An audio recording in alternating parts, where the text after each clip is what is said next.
My name is Mary, and I never thought my life would turn out like this.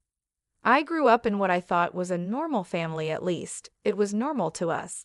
My dad was always busy with his window frame business, and my mom took care of the house. We weren't rich, but we were doing okay. Dad didn't talk much about work at home. He'd come in late, give Mom a quick kiss, and ask me how school was, and that was it. I didn't mind, though I was happy in my own little world. I remember the day everything changed. I was 23, just out of college, and unsure about what to do with my life. I overheard Dad on the phone, and he sounded tense. "No, absolutely not. I won't let you take over my company. I've worked too hard for this," he said. I shouldn't have listened in, but I couldn't help it. My stomach turned as I realized Dad's company was in trouble. Why hadn't he said anything? That night at dinner, I watched him closely. He seemed normal, joking with Mom about her overcooked pot roast, but I noticed the worry lines around his eyes and how his smile didn't quite reach them.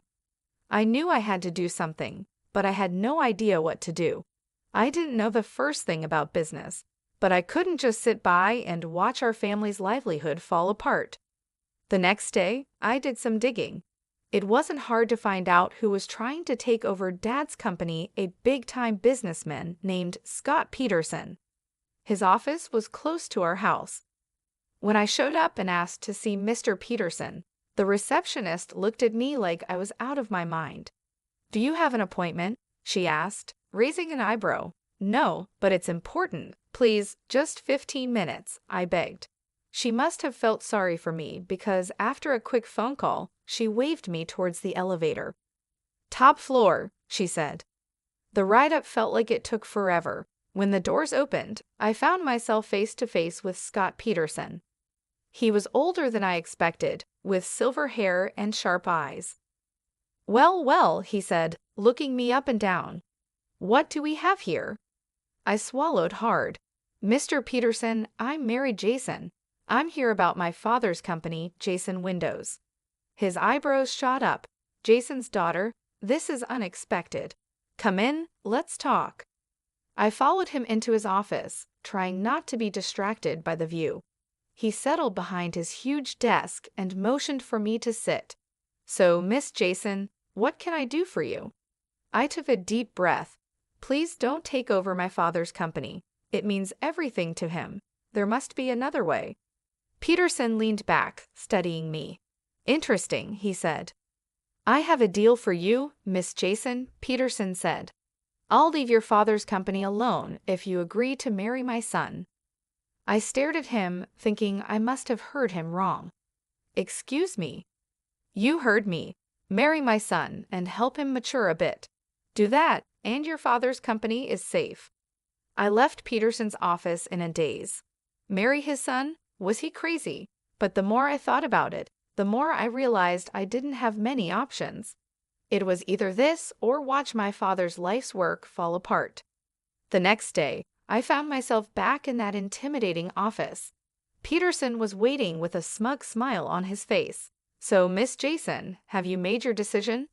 I took a deep breath. "Yes, I'll do it. I'll marry your son." Peterson clapped his hands together. "Excellent. Let me introduce you two, shall we?" Before I knew it, I was being led into another room, and there he was, Peterson's son. I had expected some stiff businessmen, but the man who stood up to greet me was nothing like that. He was tall, with messy dark hair and a crooked smile. "Hey," he said, extending his hand. "I'm Adam. You must be Mary." I shook his hand, trying not to show my surprise. "Yeah, that's me." Adam's father cleared his throat.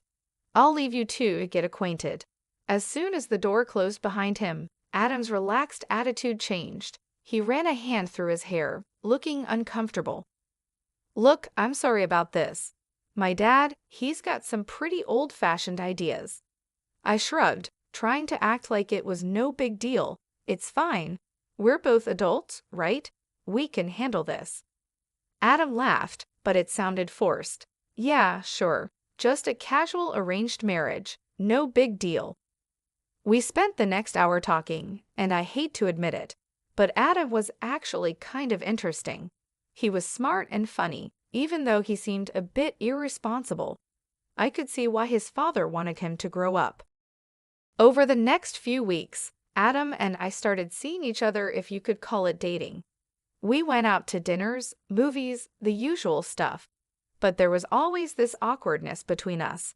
We both knew this wasn't real, no matter how much we tried to pretend. And so, 5 months after that fateful meeting in Peterson's office, I found myself walking down the aisle. My dad looked so proud, so happy. He had no idea about the deal I'd made to save his company as I said my vows. I looked into Adam's eyes. There wasn't any real love there, but there was friendship, and maybe that could be enough. The reception was a blur of congratulations and champagne. At one point, Adam's mother, Linda, cornered me with a tight smile. "Welcome to the family, dear," she said, her voice full of fake sweetness. "I do hope you'll make Adam happy." I forced a smile. "I'll certainly try, Mrs. Peterson." As we left for our honeymoon, I caught a glimpse of my father-in-law. He was beaming, clearly pleased with himself. A wave of anger flashed through me. This was all just a game to him. The first few years of our marriage were interesting, to say the least. Adam and I settled into a routine. We lived in a nice house, thanks to his father's money, but it felt more like we were roommates than husband and wife. I tried my best to be a good influence on Adam, and slowly, I saw changes in him. He started spending less time with his party-loving friends and more time at the office with his father. I could see the pride in his father's eyes when Adam began showing real interest in the business. It made me feel like maybe this whole arrangement wasn't for nothing. Adam's mother, on the other hand, was a different story. She never said anything directly, but I could feel her disapproval. She'd purse her lips when I spoke, or give backhanded compliments like, "Oh, Mary, that dress is interesting. So brave of you to wear something like that." I'd grit my teeth and smile. "Thank you, Mrs. Peterson." Despite the challenges, I held on to hope. Maybe, just maybe, Adam and I could grow to love each other. Maybe having kids would change things. But life had other plans. It was a crisp fall day when we got the news. Adam and I sat in the doctor's office, the silence heavy between us. "I'm sorry," the doctor said gently, "but the tests show that you, Mr. Peterson, are unable to father children." The words hit me like a punch. No children. The one thing I had been counting on to bring us closer, to make this marriage real, was now impossible. That night, as I lay awake, I thought about my own parents. Dad's business had flourished since my marriage to Adam. He had even managed to double his turnover. I was happy for him, truly, but I couldn't help feeling a bit lost. I wanted to work and have a purpose beyond just being Adam's wife. But when I brought it up to him, his response was quick and firm. "Work? Why would you need to work? We have more than enough money." "It's not about the money, Adam. I want to do something meaningful," I replied. He shook his head. "In our circle, wives don't work, they do charity. Why don't you start a foundation or something?" And so the Mary Peterson Foundation for Children with Cancer was born. It wasn't what I had imagined for myself, but it gave me a sense of purpose. I threw myself into the work, organizing fundraisers, visiting hospitals, and doing whatever I could to help. Adam didn't seem to care much about my new passion. In fact, he didn't seem to care much about anything I did anymore. We were living parallel lives, sharing the same space but rarely connecting. Years passed, 8, to be exact, and then everything changed again. Adam's father died suddenly of a heart attack. Just like that, Adam was pushed into the role of CDO. I tried to be supportive, but I could see him struggling under the weight of his new responsibilities. 3 years later, we got more bad news.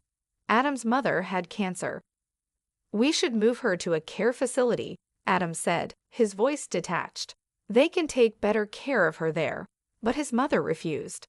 "I will die in my own home," she declared, her chin lifted defiantly. So, drawing on my experience with the Cancer Foundation, I took charge of her care.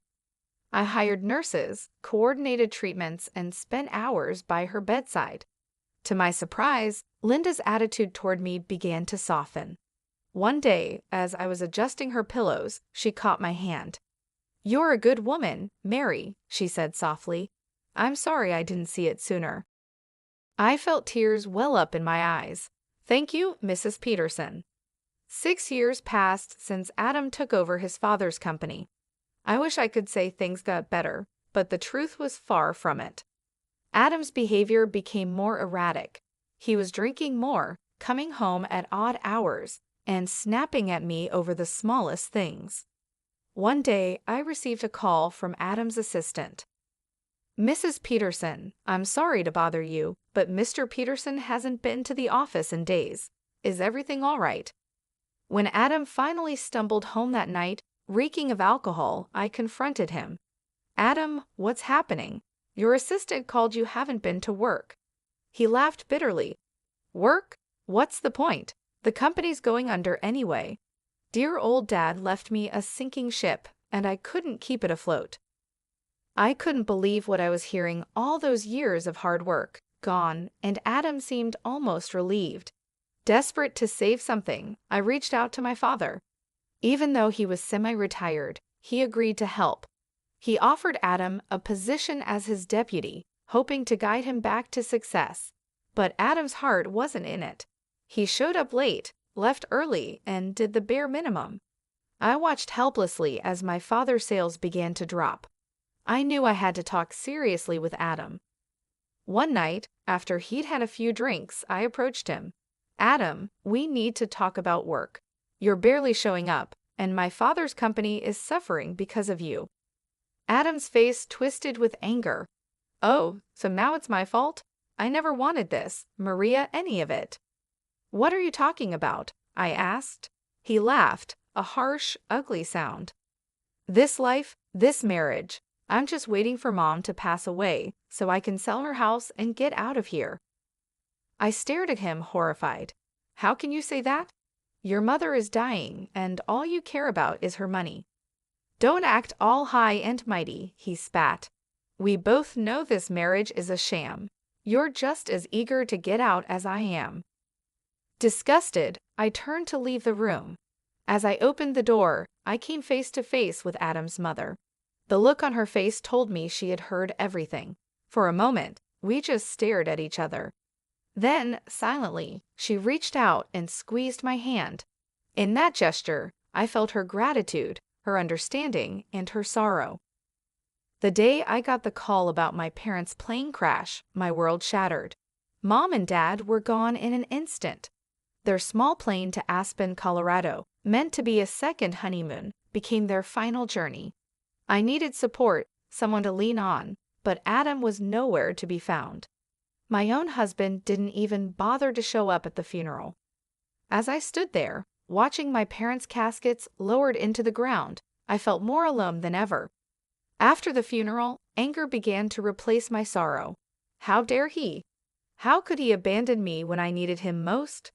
Fueled by this new fury, I marched into Dad's company, our company now, I supposed. The sight that greeted me when I entered Dad's old office made my blood boil. There was Adam, lounging in Dad's chair like he owned the place, barking orders like some conquering hero. "Adam," I said, my voice tight with barely contained rage, "we need to talk." He looked up, his face full of annoyance. "What is it now, Maria? Can't you see I'm busy?" I snapped, "You couldn't even be bothered to come to my parents' funeral." Adam rolled his eyes. "Oh, here we go with the lecturing again. You know what, Maria? Always nagging, always pushing. Well, I'm done with it, and I'm done with you." I stared at him, shocked. Then I noticed something change in his eyes. A cold, calculating look replaced the anger. "You know, Maria," he said, his voice suddenly calm, "this company is worth about $25 million. And guess what? As deputy director, it's all mine now." My heart sank. "What are you talking about?" He leaned back in the chair, Dad's chair, with a smug smile. "I'm the deputy director. I have all the passwords, access to all the accounts. I'm in charge now, and there's nothing you can do about it." "You can't do this," I said, my voice shaking. "You've already ruined your father's company. I won't let you do the same to my father's legacy." Adam laughed, a cold, harsh sound. "Oh, I'm not going to run it. I'm going to sell it piece by piece, and then I'm going to live like a king." Before I could stop him, he turned to the computer. I watched in horror as he transferred a large sum from the company account to his personal one. "There," he said, turning back to me, "that should keep me comfortable for a while." Then, as if this whole thing was just a minor inconvenience, he reached into his desk drawer and pulled out a stack of papers. He tossed them at me casually. "Oh, and here divorce papers. I think it's time we ended this farce, don't you?" I caught the papers reflexively, my mind reeling. This couldn't be happening. It was too much, too fast. My parents dead, my marriage over, my father's company being stolen right in front of me. I left the office in a daze, clutching the divorce papers in my hand. But as I walked, something inside me shifted. I had spent years bending to Adam's will, to his father's manipulations. No more. It was time to fight back. With renewed determination, I headed straight to my father's lawyer's office. Mr. James had been Dad's friend and confidant for years. If anyone could help me, it would be him. "Mary," Mr. James said, rising to greet me as I entered his office. "I'm so sorry about your parents. How are you holding up?" I collapsed into the chair across from him, the events of the day spilling out in a rush. Mr. James listened patiently, his expression growing grimmer by the minute. When I finished, Mr. James leaned back in his chair with a small smile. "Mary, I think it's time I shared something with you. Your father made some changes to his will just before the accident." As he read the will, I felt a weight lift off my shoulders. The company, it was mine, all mine. Dad had left it to me, not Adam, but there was more. Mr. James looked up from the papers, his eyes twinkling. "There's something else you should know. Your father dismissed Adam 1 week before his death, fired him outright." I couldn't help it. I laughed, a real, genuine laugh for the first time in what felt like forever. So all those orders Adam was giving were completely meaningless. Mr. James nodded. Then he pulled out an envelope. "There's one more thing, a letter from your father." With shaking hands, I opened it. Dad's familiar handwriting blurred as tears filled my eyes. "My dearest Mary," it began, "if you're reading this, it means I'm gone. I'm sorry for leaving you like this, but I hope I've left you with the tools to build the life you deserve. The company is yours now, and Maria, it's time to let go of Adam. You've given enough of yourself to that marriage. It's time to live for you. I love you, sweetheart. Make me proud." I looked up at Mr. James, wiping my eyes. "Do you have a pen?" Without a word, he handed me one. I signed the divorce papers Adam had given me, feeling lighter with each stroke of the pen. "Can you file these?" I asked, handing them back. "I want this done as quickly as possible." Mr. James nodded. "Consider it done." As I left his office, I felt free for the first time in years, maybe for the first time ever. I was in control of my own life. No more Adam, no more Petersons pulling my strings. On impulse, I pulled out my phone and called Karen, my best friend from the charity foundation. "Karen, it's Mary. Want to meet for coffee? I've got some news." An hour later, we were seated in our favorite cafe, lattes in hand. "So," Karen said, eyeing me curiously, "what's this big news?" I took a deep breath, then let it all out. "Adam, the company, the divorce." Karen listened, her eyes widening. When I finished, she reached across the table and squeezed my hand. "Girl, you're free, and now you're the boss." I couldn't help but smile at her enthusiasm. "I don't know, Karen. Can I really run a company?" I asked, feeling uncertain. She gave me a stern look.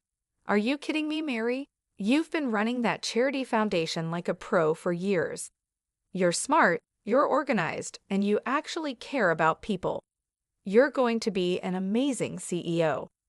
After my talk with Karen, I felt more confident. It was time to face reality and get my things from Adam's house.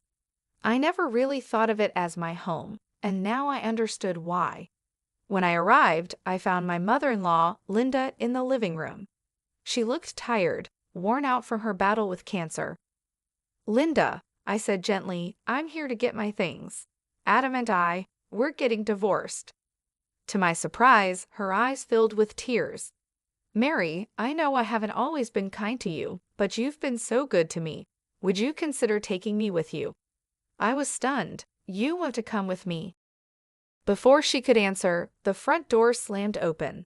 Adam stormed in, his face red with anger. "You," he shouted, pointing at me. "What the hell did you do? The company accounts are blocked. I can't access the money." I straightened up, looking him in the eye. "That money isn't yours, Adam. It never was. And by the way, my father fired you 3 weeks ago. You have no claim to the company. I've already told security not to let you into the building." Adam's mouth opened and closed like a fish out of water. Then he noticed his mother packing the suitcase. "Mom, what are you doing?" Linda looked at her son, her expression a mix of sadness and determination. "I'm going with Mary. I'm sorry, Adam, but you've proven to be unreliable." Adam's face turned an even deeper shade of red. "Unreliable? Me? This is all your fault. You raised me to be this way, with your coddling and your expectations." He turned to me, his voice full of venom. "Fine, get out, both of you. I don't need either of you." I felt a wave of pity for him. This angry, bitter man was a far cry from the charming, if irresponsible, guy I had married. But I couldn't let that sway me, not anymore. "Come on, Linda," I said softly. "Let's get your things." As we packed, Adam continued to rant and rave, hurling insults and blame. But we tuned him out, focusing on what we needed to do. The drive to my parents' house was quiet. Linda dozed in the passenger seat, the stress of the day taking its toll. As we pulled up to the house, a lump formed in my throat. It felt strange coming here without Mom and Dad. "We're here," I whispered. I gently woke Linda and helped her inside, leading her to my parents' room. It felt right somehow to give her that space. "Are you sure?" Linda asked, her eyes wide as she looked around the room. I nodded, swallowing past the lump in my throat. "Yes, I think they would have wanted it this way." As I helped Linda settle in, I felt a mix of emotions: grief for my parents, relief at being free from Adam, and uncertainty about the future. But beneath it all, there was a glimmer of hope. Taking over Dad's company felt like jumping into the deep end of a pool without knowing how to swim. Those first few months were filled with meetings, financial reports, and sleepless nights, but I was determined to make it work. I hired Paul, a brilliant business consultant, as my right-hand man.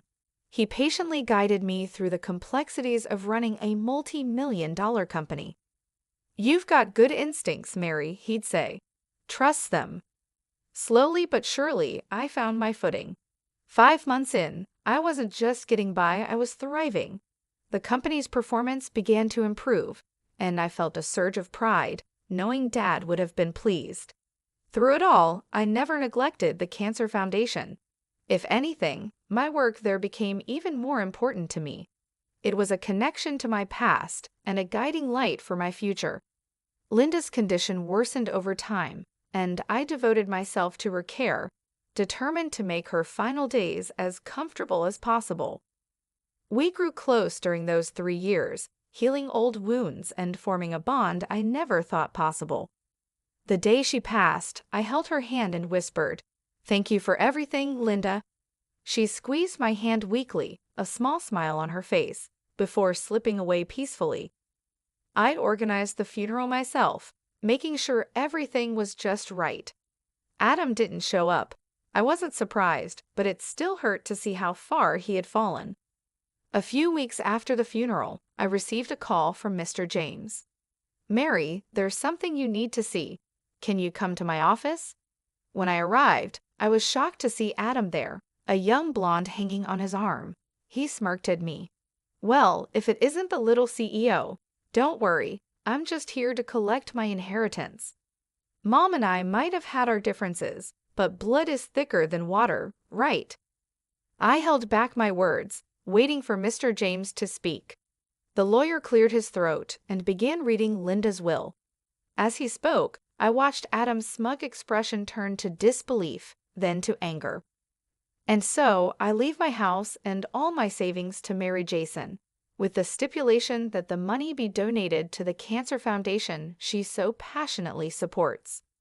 Tears filled my eyes as Linda's final act of kindness overwhelmed me. Adam exploded. This is a joke. She manipulated Mom. She's a fraud, a gold digger. She ruined my life, and now she's stealing my inheritance. His girlfriend, looking confused, stepped away from him. You said we'd be set for life with this money. I'm out of here. She stormed out, leaving Adam sputtering in disbelief. As I left the office, I could hear Adam's angry rants fade behind me.